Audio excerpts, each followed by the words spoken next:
안녕하셨습니까? 주일날은 이렇게 성도님들이 많이 계시고 또 학생들도 주일 학생들도 있고 그러니까 사람 사는 것 같이 좀 교회가 왁자지껄하니까 더 좋은데 수요일날 저녁에는 이렇게 또 직장으로 이렇게 바쁜 일정으로 또 학교로 해서 이렇게 또 성도들이 못 나오니까 또 조용해서는 좋은데 좀 사람이 사는 곳이 교회나 집에나 좀 왁자지껄 하는 것이 좋은데 좀 더 많이 나왔으면 하는 그런 생각이 이렇게 수요일날 나올 때마다 들어지는데 하나님이 더 많이 좀 나오게 해주셨으면 감사하고 좋겠다 생각이 되어집니다. 우리 에스라서 4장 말씀을 몇 절 보시겠습니다.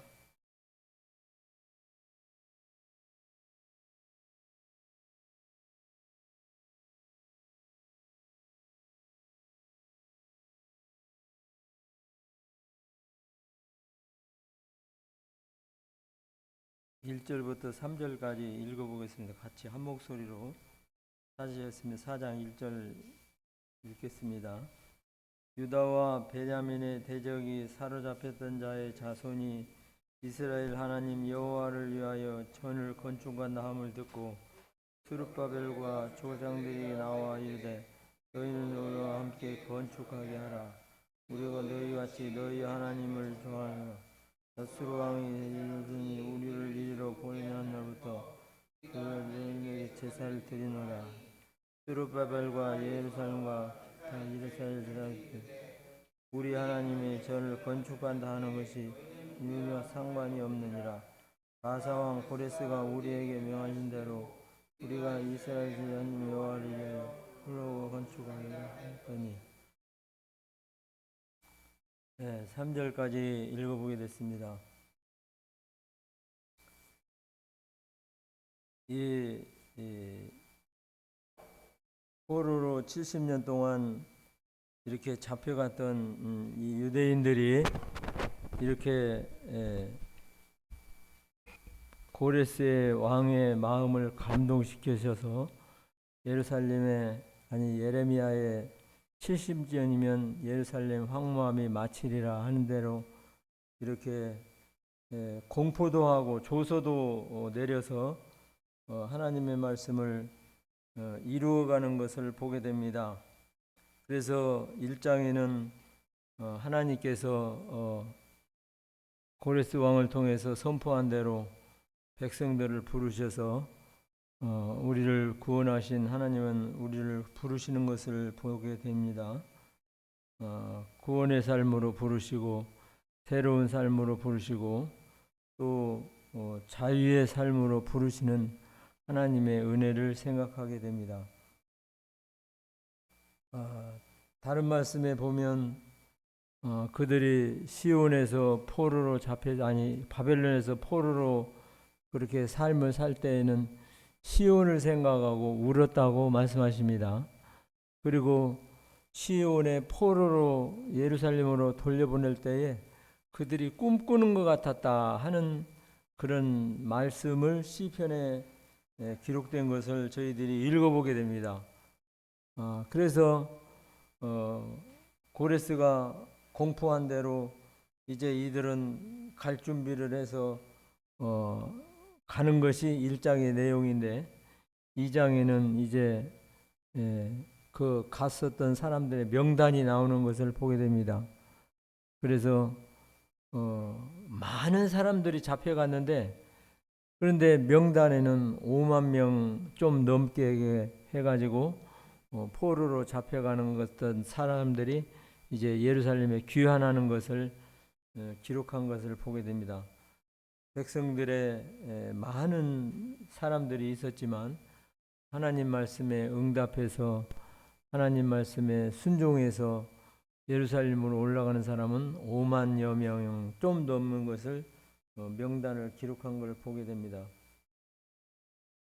그래서 3장에 가서 보면 3장에는 하나님과 하나님의 부르심과 우리 인간의 그 바벨론에서 올라온 백성들과 만남에 있어서 하나님 앞에 전 번제를 드리는 것을 읽어보게 됩니다. 그런데 그 3장에 가서 번제를 드리는데 그들이 그 열국 백성을 두려워해서 그냥 제사를 드리는데 아주 그냥 불안한 거예요. 그래서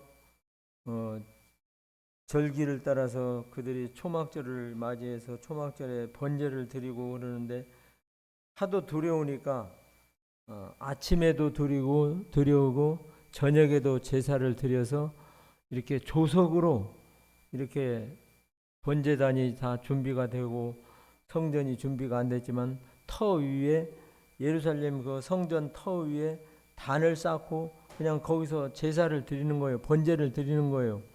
그런데 그들이 하나님 앞에 번제를 드렸을 때 성을 싸서 보호를 하면서 그들의 방패막이로 어떤 조치를 취한 것은 아니었지만 하나님 말씀대로 번제를 드려서 아침 저녁으로 두려워하는 가운데 하나님을 의지하고 제사를 드렸는데 그들에게 두려움이 오긴 했지만 두려워했다는 말씀이 굉장히 많이 무서워했다 하는 그런 뜻으로 이렇게 표현이 되어 있습니다.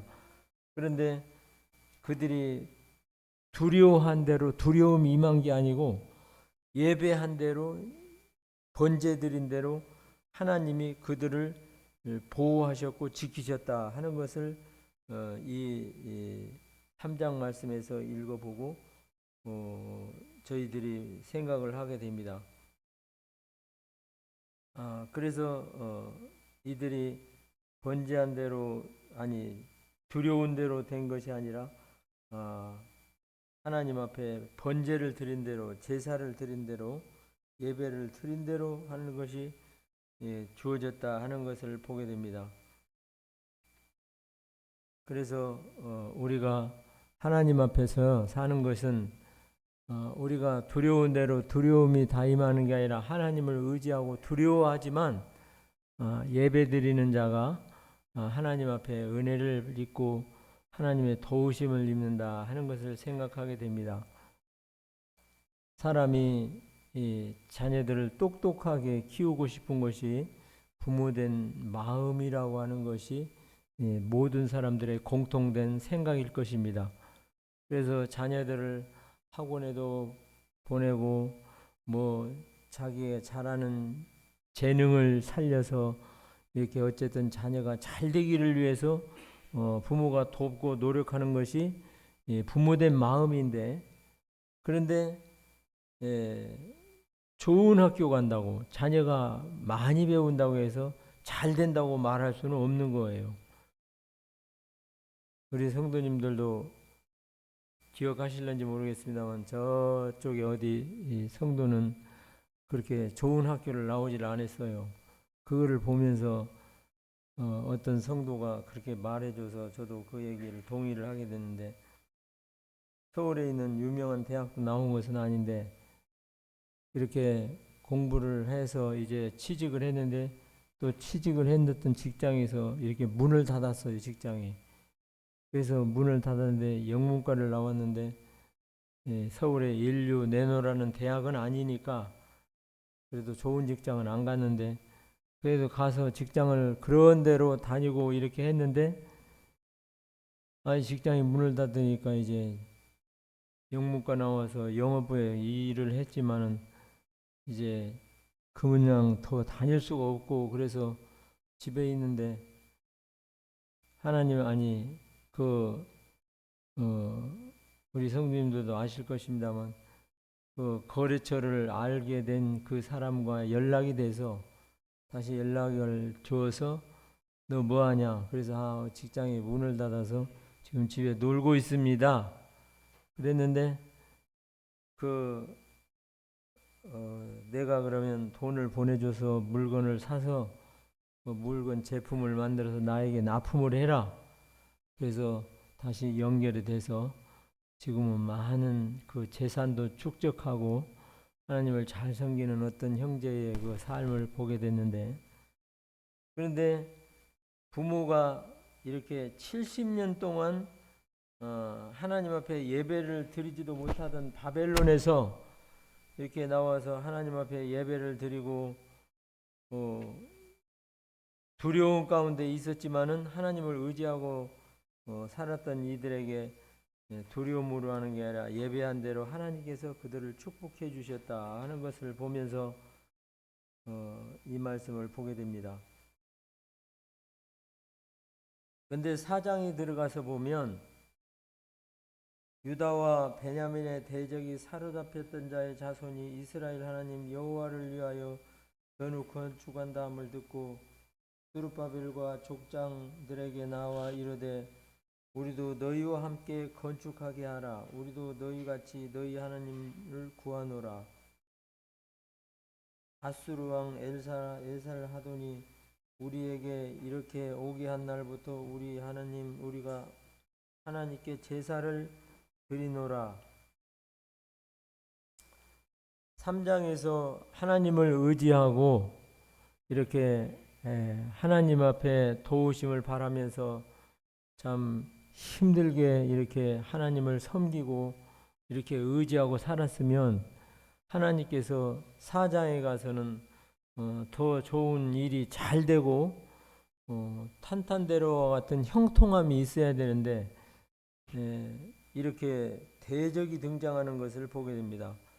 디모데후서에 보게 되면 무릇 그리스도 예수 안에서 경건하게 살고자 하는 자는 핍박을 받으리라 하는 것이 하나님의 말씀이기도 합니다만, 이렇게 사자에 가서 예상치 않은 일이 이렇게 일어나는 것이 이 성도들의 이 역사라는 것을 보게 됩니다. 우리 그 새 찬송가에 보게 되면 그런 그 찬송이 있어요. 그 사람은 목사님이었는데 두 아들을 어려서 잘 키우고 아직은 어린데 어느 날 성도의 집에 신방을 갔어요. 그런데 그 우리 성도님들이 잘 아는 대로 요새 그런 찬송 부르지는 않죠. 성도 가정에 신방을 갔는데 신방을 간 그 시간을 피해서 그 자기 아들이 지혜 성도 가정에 신방을 갔다 와서 보니까 죽어 있어요. 두 아들이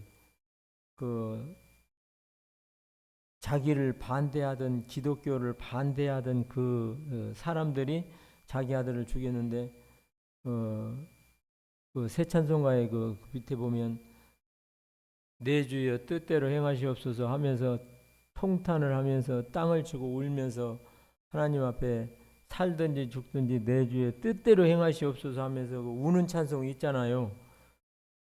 벤자민 슈물케라는 사람인가 그 사람이요. 그런데 그렇게 성도 가정에 신방을 하고 하나님을 잘 섬기고 그래서 하나님이 형통한 길을 주시고 하나님이 자녀도 잘 되게 해주시고 그래야 되는데, 그러니까 너무나 통탄하고 하나님 앞에 살맛이 안 나는 거예요. 그런데 생각나게 하시는 하나님의 말씀은 내가 지금은 알지 못하나 후에는 알리라 하는 하나님의 말씀이 생각이 나면서 내 주의 뜻대로 하시옵소서 하는 그의 부르짖는 그 기사가 나중에 성도들의 그 찬송이 돼서 그런 어려움을 겪는 사람들의 위로와 그 마음에 다시금 하나님을 향하는 열린 마음이 되어지게 하는 그런 초석이 됐다 하는 것을 읽어본 적이 있습니다. 그래서 참 그 찬송을 부르는 사람은 참 애절한 마음도 있지만은 마음에 참 이렇게 그 사연을 생각하면서 그 찬송을 들을 때는 감명 깊게 느껴지는 것이 그 찬송의 가사다 생각을 하게 되는데, 내 주여 뜻대로 행하시옵소서. 왜 그 찬송을 하게 되냐면 저도 자그마한 이 질병을 앓으면서 하나님 앞에 이제껏 산 것이 내 주 은혜이기 때문에 어떤 불평과 더 그냥 못 살아서 안달이라기보다는 아유 내가 이제 아직 이제 나이 이렇게 됐는데 병원에서 지병을 물어볼 때 지금 당신들 이렇게 검사 결과에 지병의 판정이 무슨 변명으로 이 이름을 내릴 수 있느냐 그러니까 짬짬하니 말을 안 하더라고요. 안양에서 물어봤는데 근데 파킨슨 의심증이요 이렇게 의사가 얘기할 때 막 설움이 복받치는 거예요. 눈물은 안 나더라도 성도님들 암이요 딱 그 선고를 딱 최종 결론 변명을 딱 받는다고 하면 이 그 마음이 그냥 황당해요. 그런데 이제 그 이렇게 뭐 좀 얘기도 들으면서 또 저기면서 아 이거 사는 대로 살고 뭐 찬송가 그 찬송가도 있죠. 500 몇 장인가. 이제 내가 살아도 주위에 살고 젊었을 때 주위에 열심히 살았어야 되는데 이제 내가도 죽어도 천국에 가니 사나 죽으나 내가 주의 것이다 하면서 그런 찬송을 부를 때는 위안이 되는 거예요. 그래서 그 신방을 가면서 이렇게 하나님 앞에 살았던 성도에 대해서 더 탄탄하고 자녀들이 잘 건강하게 잘 크고 그랬는데 둘이가 죽었으니 얼마나 낙심이 되고 신앙에 그래도 일이 잘 될 때 신앙에 기쁨이 있는 것이지 일 어려울 때 기쁨이 주어진다는 것은 아주 성숙된 신앙 아니고서는 힘들어요. 그런데 이스라엘 백성들이 3장에서 이렇게 하나님을 찬송하고 하나님을 두려운 가운데에서도 잘 섬겼으면 4장에 와서는 좋은 이런 일이 일어나면서 길이 형통하게 되어야 되는데 대적이 일어나는 거예요. 우리 교회당을 하나 건축을 한다고 할 때 옆에서 해방하는 이런 방해꾼이 있으면은요 굉장히 힘들어요. 그래서 이 대적이 이 대적들이 일어나는데 이 사람들이 족장들에게 나와 이르되 우리도 너희와 함께 건축하게 하라. 우리가 너희같이 너희 하나님을 구하노라 하면서 아수르 왕 엘사돈이 우리를 이리로 보낸 날부터 우리가 우리 하나님께 제사를 드리노라 하면서 너희와 함께 하자고 하는 이런 사람들이 이 먼저 와서 살던 원주민도 아니지만 이 사람들이 이렇게 제안을 하는 거예요. 그런데 이 사람들의 속내가 그것은 아니지요. 우리 이 애국인 집회 하면서 애국인들을 이렇게 우리 중국인들 출입을 많이 우리 교회에 하게 되다 보면 그 가운데에는 복음을 듣고 구원받기 위해서 온 구도자들도 있고 착한 사람도 있지만 신천지에서 따라오는 사람들이 있어요. 그래서 이 사람들이 그냥 중국 찬송을 힘차게 하면서 간세 예수 워더싱 하면서 아주 흥겹게 찬송을 하고 그러는데 실상은 거기에 어떤 사람이 있냐면 신천지에서 우리 사람을 뽑아가려고 하는 그런 이단 교리에 빠진 사람들이 이 가운데 온 적이 있었어요. 그래서 그 사람들이 온유한 예술의 악한 마음은 나를 도끼니라 속으로는 겉으로는 꿈일지라도 도끼가 얼마나 무서워요. 무게도 있고 날카롭고 그걸로 영혼을 이렇게 해방을 할지 공격을 할지 모르는 그런 영혼들이 따라오는데 이 하나님의 성전을 짓고자 하는 이 곳에 이렇게 먼저 와서 살다 한 이런 이 원주민도 아니고 자기네들도 이렇게 여기저기서 몰려든 사람이면서도 이렇게 이스라엘 백성들에게 회방을 하고 방해를 하는 거예요. 그런데 겉으로는 우리도 너희 하나님을 구하노라 나의 하나님을 구하는 게 아니라 너희 하나님을 구하노라 하면서 이렇게 제안을 하는데 온유한 입술에 악한 마음이라고 입으로는 이렇게 하나님 얘기를 하지만 속마음으로는 이들을 잡아서 지네들이 이제 이들을 이용을 해서 자기네들이 이렇게 다른 말로 하면 뺏으려고 하는지도 모르는 거예요. 그래서 3절에까지 보면 전축하노라 하는데 너희는 우리와 상관이 없느니라 하면서 3절에 이렇게 거절을 하니까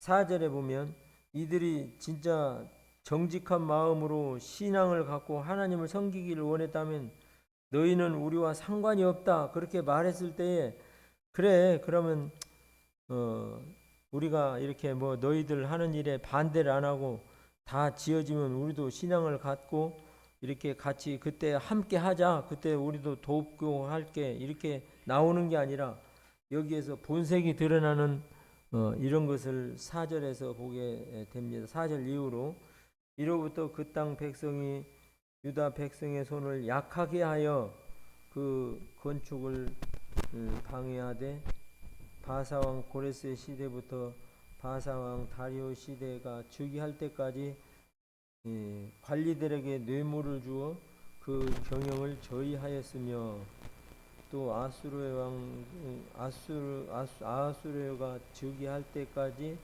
저희가 그 글을 올려 유다 예루살렘의 거민에게 고소하니라. 세상에 하는 일의 모든 일은 형통한 것이 순순히는 없는 거예요. 때로는 우리 교회에서도 어떤 수양회를 했다. 그러면 좋은 날씨 가운데 하면 좋은데 수양회 할 때 꼭 날씨가 어려운 이런 환경을 또 겪는 경우도 있습니다. 그래서 어렵게 이렇게 지나가는 경우를 보게 되는데 이 하나님을 믿는 사람들에게 있어서 성전을 세우고 성전태를 세워서 하나님 앞에 예배를 드리고 이렇게 하게 되면 하나님이 기뻐서 형통하게 이루어주는 게 아니라 어려움이 닥치는데 다른 말로 하면 고난이라고 하는 사실이에요. 왜 어떤 사람이 고난을 세 가지로 보는 것을 보게 됩니다. 첫 번째를 한번 보겠습니다. 요한계시록 3장 19절을 한번 보겠습니다.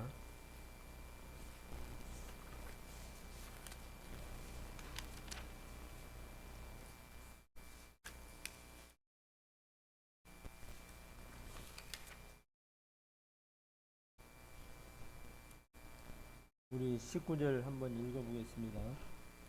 자식은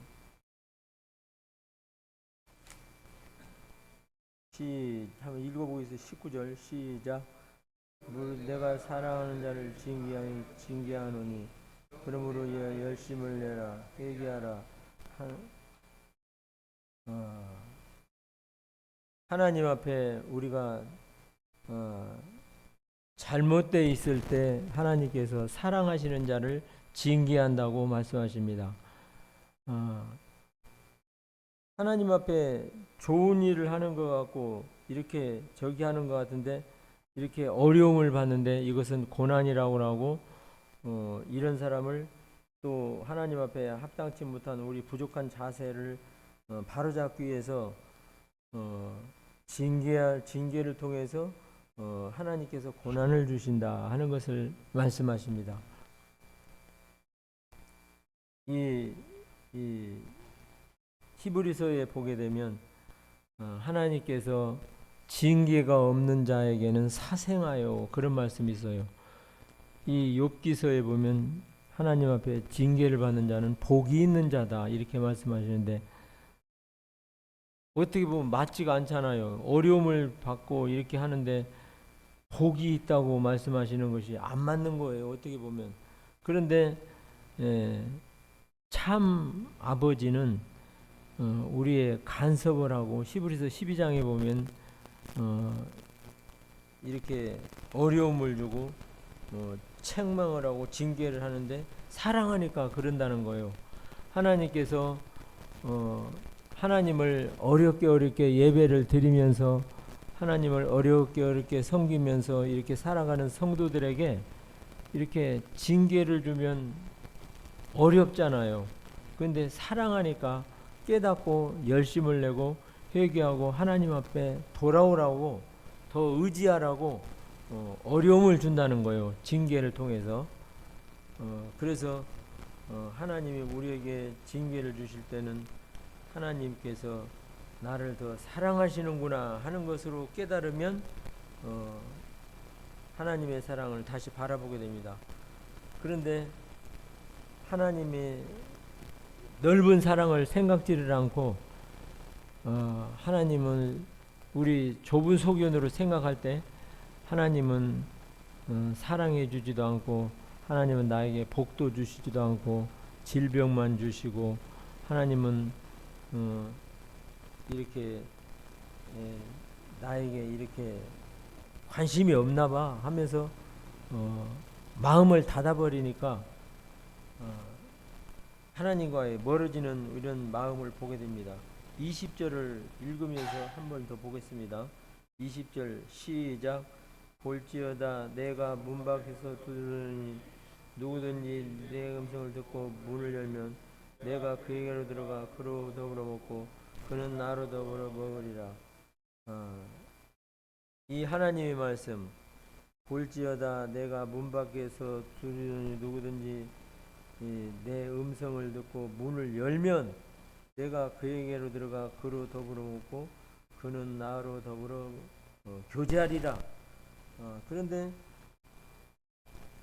우리 생각이 하나님의 넓은 사랑을 징계로 받아들이고 하나님께서 나를 위한다고 하는 사실을 생각해야 되는데 옹졸하게 마음을 닫아버리는 거예요. 하나님 말씀에 아유 난 틀렸나 봐.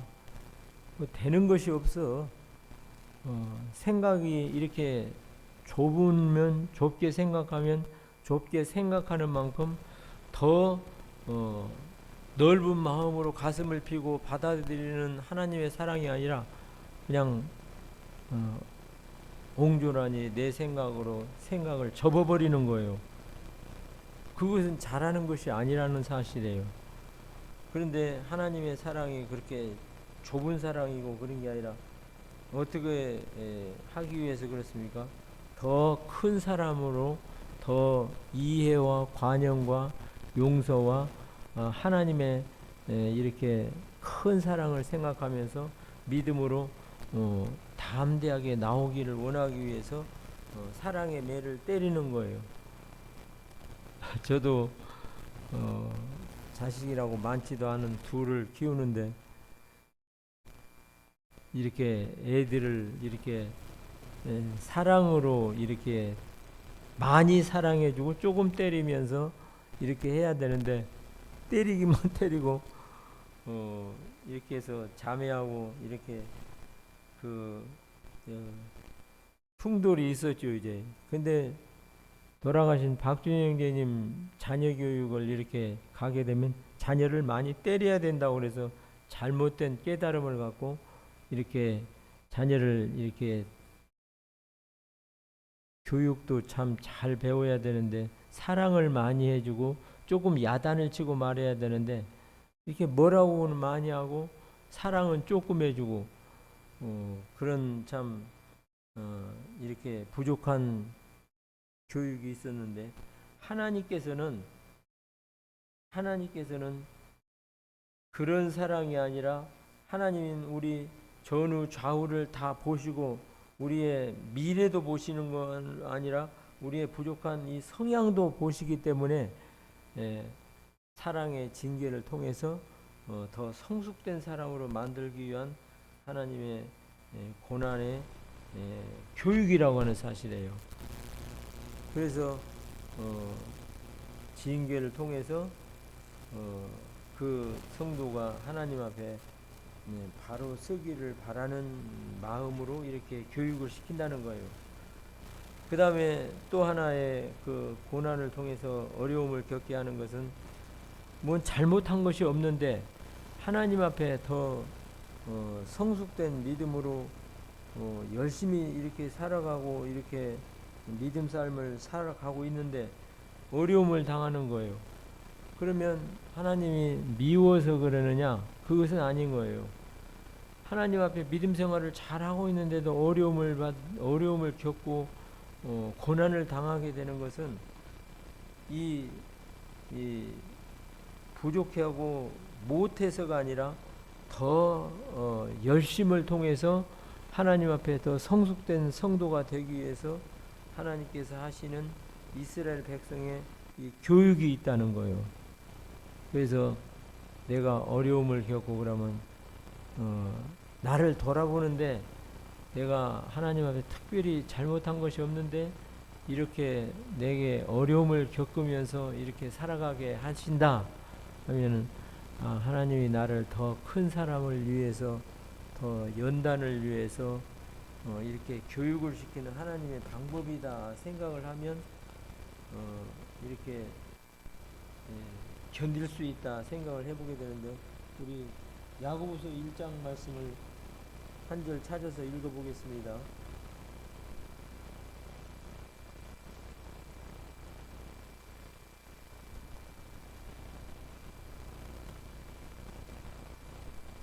찾으셨으면 한 목소리로 읽어보겠습니다. 시작. 시험을 참는 자는 복이 있나니 이는 시련에 견디어낸 자라. 주께서 자기를 사랑하는 자들에게 약속하신 생명을 얻을 것이기 때문이라.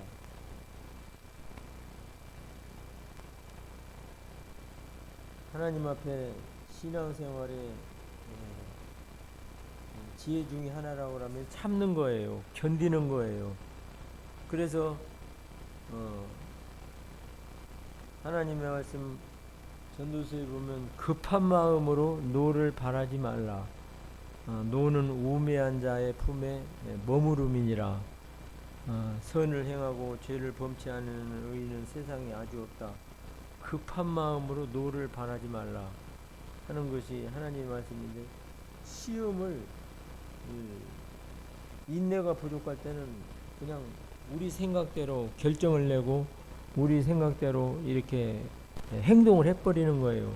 그러나 하나님 앞에 더 이사야서 말씀대로 심지가 견고한 자는 평강에 평강으로 지키시리니 이는 그가 하나님을 의뢰함이니이다 하는 말씀대로 참을 줄 아는 사람, 견딜 줄 아는 사람은 더 하나님 앞에 성숙된 성도라고 하는 사실이에요. 우리가 어떤 일이든지 급한 마음으로 이렇게 자기 생각대로 결정해서 그냥 무리해서 나뉘어버린다든가 아니면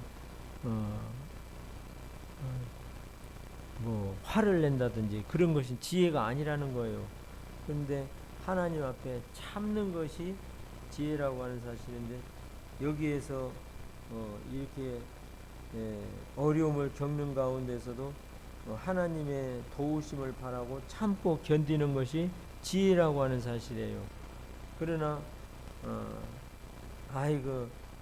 하나님이 우리 이렇게 하는 일에 도와주지도 않으시고 이렇게 우리가 어렵게 와서 이렇게 하는데도 이렇게 어려움을 당하니까 하나님이 기뻐하시지 않으신가 봐 하면서 참는 마음이 없고 그냥 결정을 해버리고 끝내버리는 것이, 자기 생각대로 결정을 해오는 것이 지혜가 아니다고 하는 사실을 생각을 해보게 됩니다. 그런데 이 참는 것은 우리가 금방 되지는 않지만 연단을 통해서 우리가 더 훈련이 되어져 가는 것이 지혜고 더 성숙된 믿음인데, 참지 못하면 쉽게 포기를 하잖아요. 되지가 않으니까 그냥 그만둡시다 하는 것을 보게 되는데,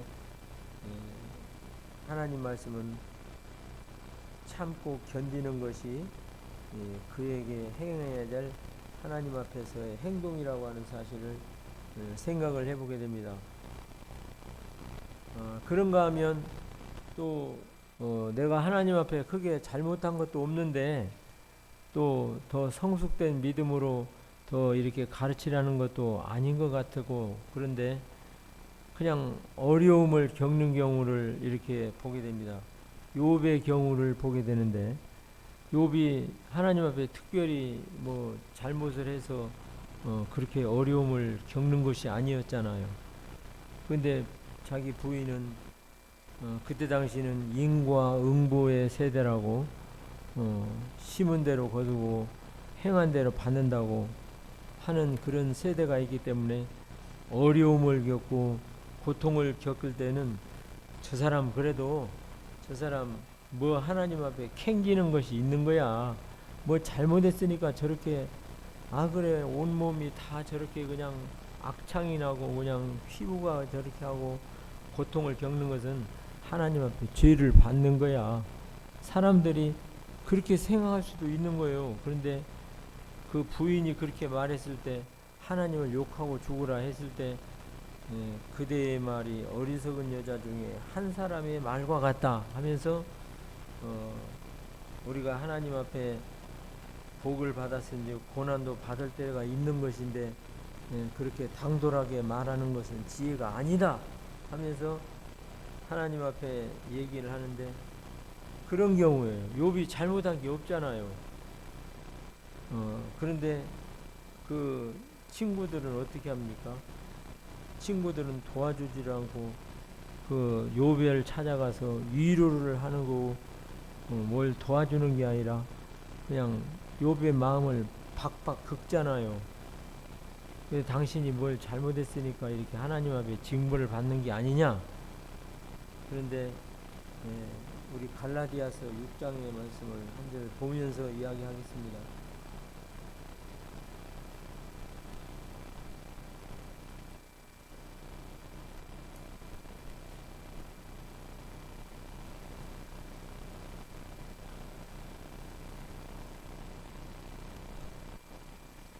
6장 2절 찾으셨으면 한 목소리로 읽어보겠습니다. 시작. 너희가 서로 짐을 지라 그리하여 그리스도의 복을 성취하라. 자, 이 고난이 아무 이유 없이 주어지는 고난이 뭐예요? 짐이라는 거예요. 우리나라 속담에 옛날 어른들이 말씀에 우환이 도둑이여 우환이 도둑이여 하면서 이렇게 사람이 아플 때 많은 병원비로 물질이 나간다고 하는 얘기가 우환이 도둑이여 하면서 하시는 말씀을 보게 됩니다. 근데 이유 없이 이렇게 주어지는 이렇게 짐은 참 누가 이렇게 답변을 할 수가 없어요. 아니 주님 앞에 신실하게 섬기고 그냥 하여튼 이렇게 열심히 섬기는데, 그럼에도 불구하고 이런 어려움을 겪는 것은 이런 인생의 짐들은요 이유가 없어요. 누가 뭐라고 답변을 할 수가 없고. 그런데 이런 사람들을 위해서 너희가 서로 짐을 지라는 거예요. 근데 욥의 친구들이 어떻게 했습니까? 그냥 욥에 가서 욥한테 찾아가서 31장으로 쭉 보면 엘리우와 빌닷과 그 세 사람이 가서 그 연장자 욥을 갖다가 그냥 위로한다 셈치고 박박 긁는 거예요, 속을. 그러니 욥에 죽겠는 거예요, 그냥. 그래서 나의 이 마음이 내 철필에 기록했으면 좋겠다고 자기의 그냥 속 터지는 그 분통을 누구한테 표현도 다 못하고, 처지가 그러니까 자기 부인도 자기를 이렇게 욕하고 죽으라고 말을 하고, 그러니 말할 수 없이 고통스럽잖아요. 그런데 하나님의 사랑은 이러한 고난을 당하는 이런 사람을 향해서 짐을 같이 지어주고 같이 그 아픔을 함께 하라는 것이, 너희가 그리스도의 짐을 지라라고 말씀하시는 것이 하나님의 골자라고 하는 사실입니다. 근데 우리는 짐을 져주고 생각하는 것보다는 그래도 하나님 앞에 뭐 당신이 좀 회개할 것이 있지 하면서 다 그런 것은 아니겠지만 판단을 쉽게 할 수가 있는 거예요. 우리의 좁은 생각으로. 그래서 이렇게 이 백성들이 고난을 당하지만 하나님이 그들에게 이렇게 허락했던 이와 같은 사실이라는 것을 보게 됩니다. 그래서 일이 잘 돼야 되는 상황에도 불구하고 일이 잘 안 되는 것도 하나님이 허락한 거예요. 그러나 이들에게 있어서 이 일을 보게 되면 몇 절을 보면서 몇 절을 보면서 이 말씀을 좀 나누겠습니다. 5절부터 읽어보게 되면 바사왕 고레스의 시대부터 바사왕 다리오가 즉위할 때까지 의사들에게 뇌물을 주어 그 경영을 저희하였으며 또 아에스로가 즉위할 때에 저희가 글을 올려 유다와 예루살렘의 거민을 고소하니라. 아닥사스다 때에 바슬렘의 다브엘과 그 동료들이 바사왕 아스닥사에게 글을 올렸으니 그 글은 아람 문자와 방언으로 써서 진술하였더라. 저 뒤로 가서 33절부터 보겠습니다. 아닥사스다 왕의 조서 초본이 르움과 서기관 심세와 그 동료 앞에서 낭독되며 저희가 예루살렘으로 급히 가서 유다 사람들을 보고 권력으로 억제하여 그 역사를 그치게 하니 이에 예루살렘의 그 하나님 전 역사를 그가 그쳐서 바사왕 다리오 제2년까지 이르니라.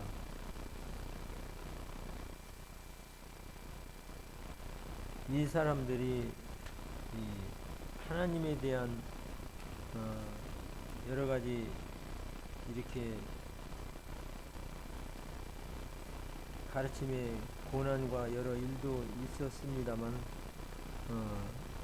사장의 결론을 보게 되면 처음 믿음이 없어졌어요.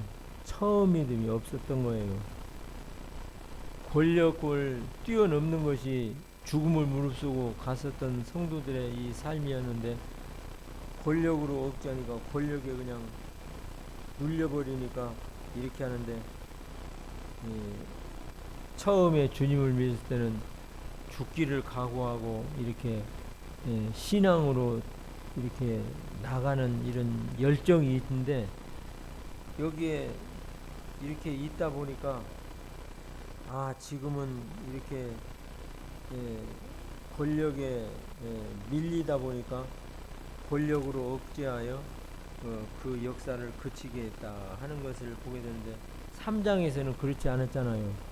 두려워했지만 두려워한 대로 어떤 방패막이를 쌓고 미루고 그런 것이 아니라 조속으로 두려워해서 하나님 앞에 예배를 드리고 부르짖고 했는데 4장에 가서 대적들이 일어나고 권력으로 밀어제치니까 이들이 권력에 밀려서 그냥 역사를 그쳐서 오랜 세월 동안 역사가 늦어졌던 것이 이 4장의 말씀이라고 하는 사실입니다. 그래서 하나님이 하시는 일은 우리가 하나님을 크게 보면 하나님을 많이 보게 되면 하나님의 역사를 바라보게 되는데 세상을 보게 되면 세상 역이 더 크게 보이니까 하나님이 작게 보일 때 우리 믿음이 위축되고 적극적으로 용기보다는 소극적으로 중단이 되어지는 것이 우리 사람의 생각과 우리의 믿음이라고 하는 사실을 보게 됩니다. 그래서 에베소에 보면 너희의 처음 믿음을 가져라 하는 것을 보게 되는데, 세상에서도 보면 초심을 버리지 말아라 하는 그런 얘기를 우리가 듣고 살고 그런 말을 쓸 때가 있습니다. 그래서 세상의 어떤 정치인도 초심을 버리지 않는 그런 정치인들은 생명이 길어요. 그런데 살아가면서 생각이 바뀌잖아요. 아, 지금은 때가 아니야. 지금은 이렇게 내가 몸살해야지. 죽고자 하는 자는 살지만 살고자 하는 자는 죽는다고 신앙은 말씀하고 있습니다. 죽기를 각오하고 이렇게 따랐던 성도들은 하나님이 어떤 방법을 통해서든지 죽을 것 같았지만 살리는 것이 하나님의 일인데, 내가 그래도 이제는 몸살이고 내가 그래도 이제는 좀 안전으로 이렇게 해야지 하는 그런 신앙과 안일은 하나님 앞에 지혜가 아니에요. 그래서 세상도 이렇습니다만 돈만 가지고 산다고 해서 잘 사는 게 아니에요. 그리고 물론 부모가 자기 자녀들을 똑똑하게 좋은 학교 보내서 또 좋은 직장을 가져서 탄탄대로로 잘 나가서 잘 살게 하고자 하는 것이 부모된 마음이지만, 그런다고 해서 부모의 원하는 대로 다 잘 되는 것만은 아니에요. 하나님께서 되게 하시면 되는 것이고, 하나님께서 그들이 이렇게 하나님 앞에 등한시했을 때 하게 되면 하나님도 그들을 적극적으로 이렇게 돕지 못해서 처음 가졌던 믿음을 이렇게 초심을 잃었기 때문에, 처음 믿음을 잃었기 때문에 권력에 무릎을 꿇어서 이 역사가 많이 지연되는 것이 사장을 읽으면서 보게 됩니다. 히브리서에 보게 되면 그러므로 너희 담대함을 버리지 말라, 이것이 너희에게 큰 상을 얻느니라 하는 것이 뒤로 물러가는 히브리 성도들에게 앞으로 나가는 하나님의 말씀의 권고인 것을 보게 됩니다. 그래서 우리 이 말씀을 읽으면서 믿음으로 하나님 앞에 한 걸음 더 전진하면서 처음 믿음을 갖고 신앙으로 승리하는 우리 모든 분들이 되기를 바라는 마음입니다. 이상입니다.